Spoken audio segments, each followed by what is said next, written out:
Is your Framer website running slow? Yeah, that can really hurt your user experience and even your SEO. But don't worry, in this video, I'll show you how to fix it step by step and speed things up fast. All right?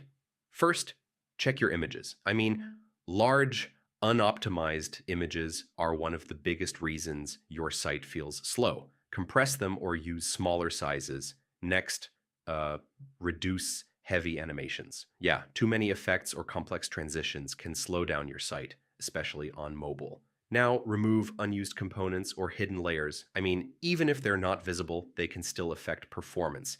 If you're using CMS, make sure you're not loading too many items at once. Uh, Limit the number of items per page. Next, use lazy loading for images and content. Yeah, this means things only load when needed, which speeds up your site. Okay? If you've added custom code, review it. Uh, Bad scripts or too many external tools can slow everything down. And yeah, test your site on mobile and desktop. Sometimes performance issues only show on certain devices.